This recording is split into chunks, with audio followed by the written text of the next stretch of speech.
When planting a tree, the most important thing to do is dig the correct size hole. In order to determine the size of the hole, you have to measure the root ball. The width of the root ball determines the width of the hole. You need to go 3 times as wide as the root ball and the width of the hole. That gives the plant plenty of room for the roots to get into. The depth of the root ball is a different matter. In order to determine the correct depth, you have to find the root flare on the tree, because that needs to be at ground level. Once you determine that, then you can determine the depth of the hole that you're going to plant. When you bring your tree home, you're going to have burlap, string, wire basket on the root ball, and what you need to do to determine the root flare is to actually remove the string, remove the burlap, and at the bottom of this tree it should actually show you a widening where the root actually is attached to the trunk just below the surface. You may even see just the beginning of the top of the root. This tree is at a proper level so that you can measure from here to the bottom of the root ball, and you will know how deep to dig your hole. If, when you pull back the burlap and it looks like basically the tree is a telephone pole stuck in the ground and there doesn't seem to be a widening, you need to excavate down and try to find where that flare is. And once you find it, you actually have to remove the entire top of the root ball down to that flare. And that becomes the top of your root ball. Then the depth of the hole wants to be from this point to the bottom of the ball, not from where the top of the ball was originally.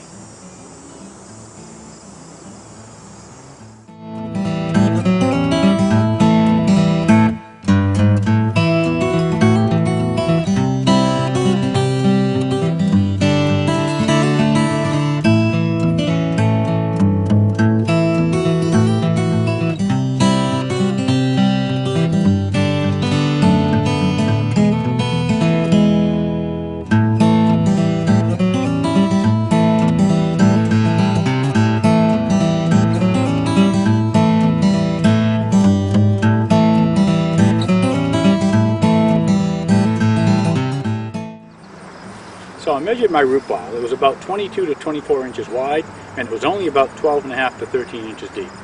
I've dug my hole roughly 5.5 feet. That's about the minimum that we would want, but it's only 12 inches deep. The reason that I've gone a little bit shallow is because that root ball weighs about 250 pounds. It actually is going to settle a little bit in the ground. I do not want loose soil underneath it. It would sink too low.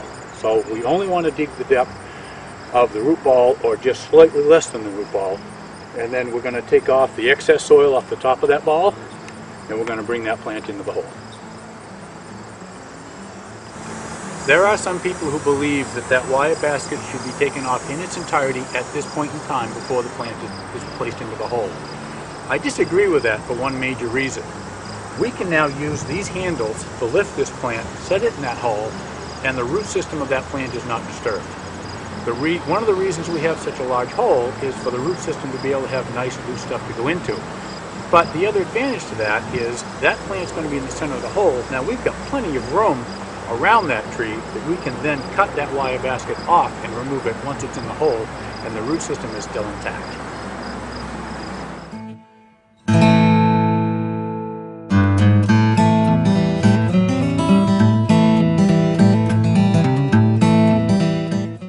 At this point, it's in the hole, the root system is still intact. Really, the most important thing to do is to make sure that the depth is correct and also that the tree is as straight as you need it to be.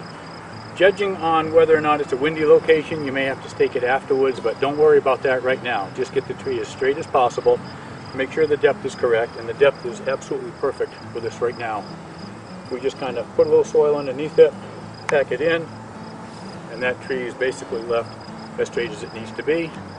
Now we're ready to partially fill in so it's sturdy, and then we will remove the wire basket and the exposed burlap. The question now arises, what do you backfill around that root ball with? Our recommendation is always to use as good a soil as you have on site, because the tree wants to be able to get through that and then into the area you didn't dig and didn't excavate, and it has to be somewhat similar. So most of the soil you took out of the hole wants to go back into the hole. We do, however, recommend not allowing the plant to go hungry and don't allow it to go thirsty. So You actually mix in some compost material. We happen to have one type here. It's Coast of Maine. It's an excellent Maine product. It actually is peat moss mixed with shellfish and blueberry compost, and it is everything you basically need to mix with your soil in order to have a very healthy plant. We also recommend the use of mycorrhizae fungi, and actually mycorrhizae means plant and root association.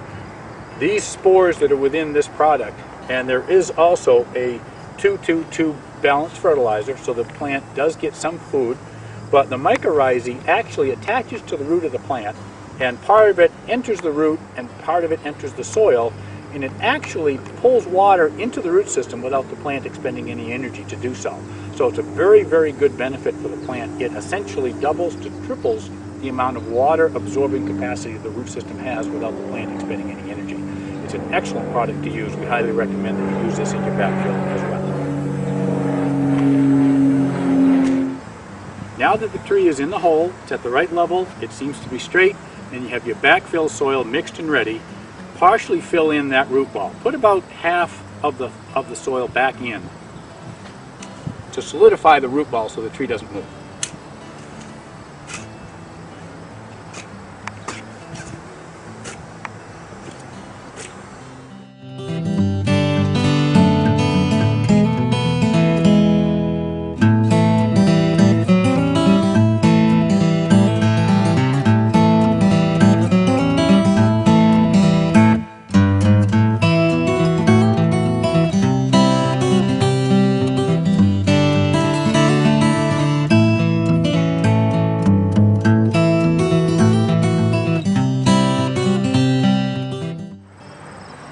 When you've got just about 3 inches left to backfill, you want to stop. And this is when you want to apply the first amount of water. The reason we want to do this is because the soil is loose, very fluffy. By adding water now, it sinks down to the bottom of that root zone and fills up the entire backfill area. So now, instead of just a root mass that is moist, we have a 6-foot wide reservoir for this plant to pull water out for the rest of the week.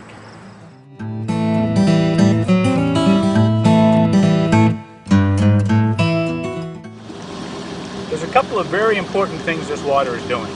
First of all, as it soaks through the soil, it's taking all those loose particles and basically cementing them against the root mass and against the edge of the backfill, so that when these roots get out here, there are no air pockets, which means this tree won't sink any further than it already is. It's just about perfectly setting where it is. The other thing that it does, as I mentioned, is it gets the entire reservoir moist from bottom to top, from root ball to outside. This is very important for this tree because rather than just putting a sprinkler on this plant and watering it a couple of minutes a day, you can now let this plant get its roots into the backfill and use that backfill moisture for as much as a week. And then when you water again, you water fully and deeply so that that entire reservoir is again moist for that plant. So you want to remember, in watering a new planting, water weekly, deeply. So when you're watering it this time, how much water do you put on? Well, the site will tell you, because what you want to do is fill this entire area up so that it looks like a moat around the root ball. Let that drain completely and then refill it a second time. At that point, then you finish your backfill.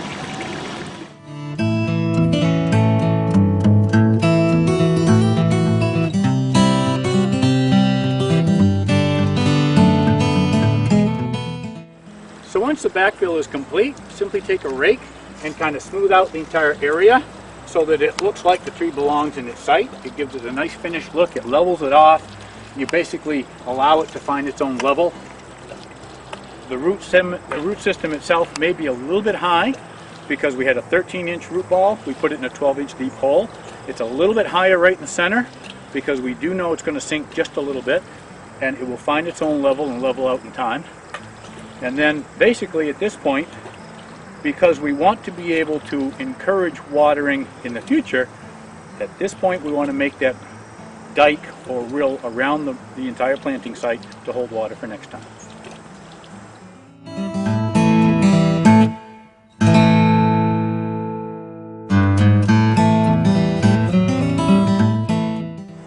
So you're basically complete. You've made the dike so that we have a water reservoir for you for the future. If you want to at this point in time, you can finish this off by filling the inside of the dike with bark mulch. Because bark mulch is porous, the water will actually seep through it and still go inside and seep through, and it'll give it a finished look. Otherwise, you're done. So in summation, the important parts is find the root flare, make sure that that's showing at or above ground level, make sure you have plenty of width, add some organic matter and mycorrhizae to the backfill, and water, water, water. Follow these easy directions, you'll have a successful planting. Happy planting.